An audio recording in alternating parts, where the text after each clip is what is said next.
4월 1일 화요일, 오늘 10% 이상 급등한 종목과 그 이유에 대해서 알아보겠습니다.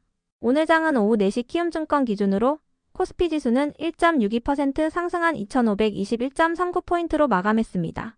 외국인은 매도, 기관은 매수로 임한 가운데 개인은 매수로 대응했네요. 오늘 코스피 거래 대금은 6조 원입니다. 한편 코스닥 지수는 2.76% 상승한 691.45포인트로 마감했습니다. 외국인은 매도, 기관은 매수로 임한 가운데 개인은 매도로 대응했네요. 오늘 코스닥 거래 대금은 5조 원입니다. 그럼 본격적으로 오늘의 급등 종목들을 살펴볼게요. 오늘 10% 이상 급등한 종목은 총 99종목으로 코스피에서는 27종목, 코스닥에서는 72종목이 나왔습니다. 이 중 상한가 종목은 이스타코 비비안, 일성건설, 아센디오, 형지엘리트, 오리엔트바이오, 동신건설, 형지글로벌, 오리엔트전공, 디젠스, 알로이스, 에이텍, 형지INC 13종목이고요. 오늘 하한가 종목은 없었습니다. 총 99개의 급등 종목 중 상위 30개 종목들을 테마별로 묶어보니 2개 테마로 나눠볼 수 있었어요. 그 외 나머지는 개별 이슈로 오른 종목들인데요. 먼저 1번 이재명 테마입니다. 헌법재판소가 이번 주 금요일 오전 11시에 윤 대통령의 탄핵 심판을 선고할 예정이라고 밝혔습니다. 윤 대통령에 대한 탄핵소추안은 작년 12월 14일에 가결되었는데요. 선고가 예상보다 늦어지면서 재판관들 사이에서도 의견 충돌이 심한 것이 아니냐는 얘기가 나오고 있습니다. 헌법재판소가 탄핵소추안을 인용할 경우 윤 대통령은 파면되게 되며 기각되거나 각하될 경우에는 즉시 대통령 직무에 복귀하게 되는데요. 파면이 결정되려면 재판관 8명 중에 6명 이상의 찬성이 필요합니다. 이 같은 소식 속 조기 대선 기대감이 부각되며 정치인 관련주들이 상승한 가운데 특히 이재명 관련주들이 강세로 마감해 주었네요. 다음은 이번 2차전지 테마입니다. 삼성 SDI와 현대차가 로봇용 배터리를 개발 중이라는 사실이 지속 부각되면서 일부 2차전지 및 로봇 기업들이 상승세를 보이고 있습니다. 해당 소식은 2월 달에 처음 전해진 바 있는데요. 휴머노이드 로봇이 단순 작업을 할 때는 현재의 배터리 용량으로도 4시간은 구동할 수 있지만 무거운 짐을 들거나 AI를 사용하는 복잡한 작업을 시키면 1시간도 못 가서 구동이 멈춘다고 전해졌어요. 이 같은 문제를 해결하기 위해 로봇 기업들은 배터리 기업들과 함께 로봇용 배터리를 개발하고 있다고 전해졌습니다. 이러한 소식 속 삼성 SDI가 차세대 원통형 배터리로 불리는 46파이 배터리 양산에 돌입했다는 소식도 동반되면서 일부 2차전지 기업들이 상승세를 보였는데요. 특히 오늘 특징주가 붙어주었던 종목들의 강세가 두드러졌어요. 이 중에서도 한빌레이저는 레이저 제조 장비를 삼성 SDI와 현대차에 공급 중이라는 사실이 부각되었는데요. 한편 MOT는 배터리 조립 설비 중 태블띵이라는 장비를 삼성 SDI에 독점으로 납품 중이라는 사실이 부각되고 있습니다. 그 외 나머지는 개별 이슈로 오른 종목들인데요. 먼저 아센디오는 최근 적정이견의 감사보고서 제출과 함께 관리 종목에서 해제되면서 강세를 이어가고 있습니다. 이와 함께 최근 3자 배정 유상증자에 대한 납입이 완료됐다고 공시한 바 있으니 참고해주세요. 한편 알로이스의 급등 이유는 파악되지 않았는데요. 알로이스는 어제 권충식 대표의 임기가 만료됨에 따라 대표이사가 신정관 대표로 변경됐다고 공시한 바 있으니 참고해주세요. 다음으로 IMBC는 윤 대통령에 대한 탄핵 심판 선고일이 이번 주 금요일로 예정된 가운데 방송 기업으로 수혜 기대감을 입으며 강세를 보였습니다. IMBC는 지난 겨울 탄핵 정국 속에서 뉴스 소비가 늘어나며 강세를 보인 바 있습니다. 이어서 평화홀딩스와 부방을 비롯한 정치인 관련주들도 조기 대선 기대감을 입으며 강세를 보였는데요.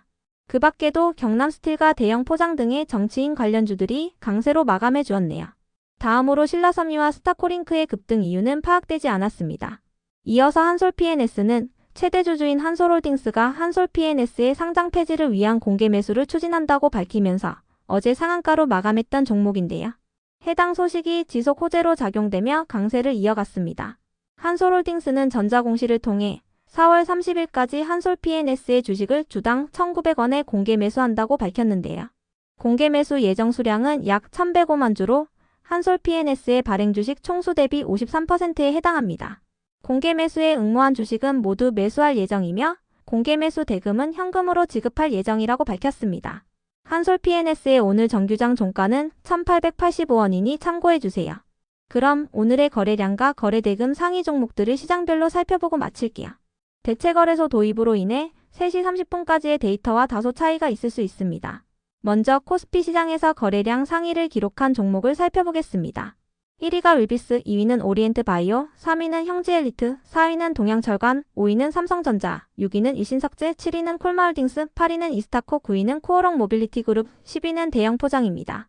이 중 10% 이상 상승한 종목은 오리엔트 바이오, 형지엘리트, 일신석재, 이스타코, 코오롱 모빌리티 그룹, 대형 포장입니다. 오리엔트 바이오와 형지엘리트, 이스타코는 이재명 대표 관련주이며 코오롱 모빌리티 그룹은 우원식 국회의장 관련주입니다. 대형 포장은 김문수 고용노동부 장관 관련주입니다. 일신석재는 남북 경협 관련주인데요. 트럼프 대통령이 김정은 북한 국무위원장에 대한 질문에 대해 나는 어느 시점에 무엇인가를 할 것이라고 언급하면서 북한과 소통하고 있다는 내용의 발언을 했습니다. 이 같은 소식에 일신석재를 비롯한 남북 경협 관련주들이 상승세를 보였으니 참고해주세요. 한편 코스닥 시장에서 거래량 상위를 기록한 종목은 1위가 형지INC, 2위는 대신정보통신, 3위는 KD, 4위는 랩지노믹스, 5위는 한빌레이저, 6위는 IMBC, 7위는 엘컴텍, 8위는 경창산업, 9위는 오리엔트전공, 10위는 모티브링크입니다. 이 중 10% 이상 상승한 종목은 형지INC, KD, 랩지노믹스, 한빌레이저, IMBC, 오리엔트전공, 모티브링크입니다. 형지INC와 KD, 오리엔트전공은 이재명 관련주이며 IMBC는 방송기업입니다. 한빌레이저는 2차전지 관련주, 모티브링크는 자동차 부품 관련주입니다. 한편 랩지노믹스는 개별 이슈가 있었는데요. 한국의 암조기 진단 업체인 진시커가 세계 최초로 액체 생검의 유전자 가위 기술을 도입했다고 전해졌습니다. 액체 생검이란 체액 검사를 통해 암을 진단할 수 있는 기술을 의미하는데요. 이 같은 소식에 진시커와 업무 협약을 체결한 바 있는 랩지노믹스가 시장에서 부각되었습니다. 다음으로 코스피 시장에서 거래 대금 상위를 기록한 종목을 살펴보겠습니다. 1위가 삼성전자, 2위는 하이닉스, 3위는 하나에어로스페이스, 4위는 하나오션, 5위는 하나시스템, 6위는 LG엔솔, 7위는 현대차, 8위는 카카오, 9위는 한국항공우주, 10위는 현대로템입니다. 이 중 10% 이상 상승한 종목은 없었습니다.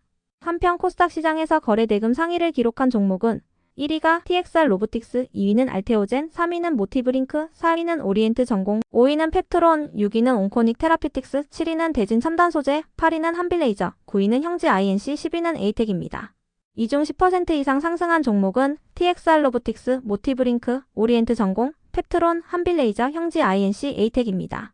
TXR 로보틱스는 로봇 관련주이며 모티브링크는 자동차 부품 관련주, 한빌레이저는 2차전지 관련주로 부각되었습니다. 오리엔트전공과 형지INC, 에이텍은 이재명 관련주입니다. 펩트론은 미국 아마케 참가를 앞두고 기대감을 입으며 강세를 보였다고 알려졌습니다.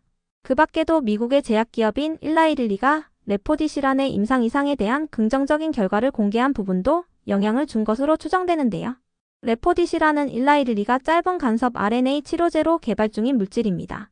펩트론은 일라이릴리와 플랫폼 기술 평가 계약을 체결한 바 있으니 참고해주세요.